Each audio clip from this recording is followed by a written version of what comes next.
Welcome to our YouTube Bible study. In this episode, we'll uncover the hidden truths and lessons from Genesis, Enoch, verses 21 to 26.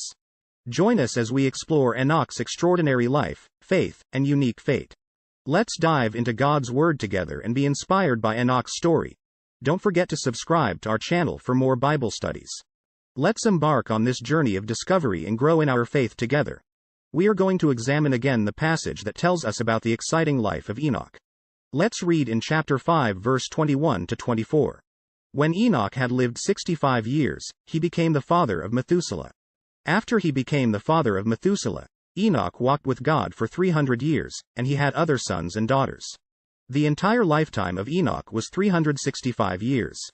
Enoch walked with God, and then he disappeared because God took him away. It is remarkable that in a context of death, a man was removed from the earth. It is said of Enoch that he walked with God. Which is said only of two men. In the next chapter we will read that Noah also walked with God. These two who walked with God were antediluvians. And there were only two characters in the Old Testament who didn't die. One of them was Enoch and the other, Elijah. Enoch is one of the few pre-flood people about whom we have no information. We are only told that he did not die, but that God took him, that is, that he was translated. What do we mean by transfer? Transfer, which can also be synonymous with translation, is taking a word from one language and placing it in another language without changing its meaning. Enoch was removed from this earth, he was translated. He had to get rid of the old body that he had.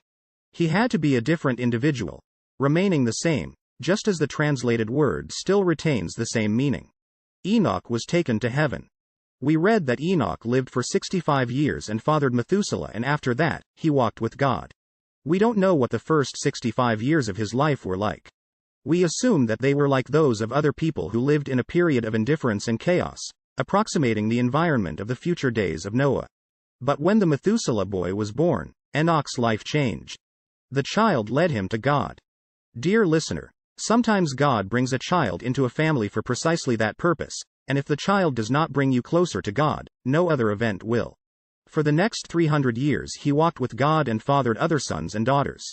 He says the text that he lived a total of 365 years, that is, the time he was on earth. But he doesn't say that he died. It only says that Enoch walked with God, and he disappeared because God took him. One way to illustrate this is the way a girl described it to her mother when she returned home from Sunday Bible school. She said, "The teacher told us about Enoch and how he walked with God." Her mother replied, "Well, what happened to Enoch?" And the girl told it like this: "It seems that every day God came to see Enoch and said, 'Enoch, would you like to walk with me?'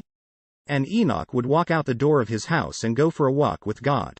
And he came to like him so much that every day he was waiting at the door of his house. Then God used to come and say, 'Enoch, let's go for a walk.' It was so that one day, God came and told him, 'Let's take a long walk, I have many things to tell you.' So it was that they were walking and talking until, finally, Enoch told him, 'It's getting very late.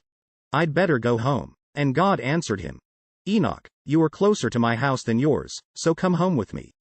And so, Enoch went with God to his house. I don't know if he could put it better in another way, since that's exactly how the story we have here played out. Thank you for watching my channel and subscribing.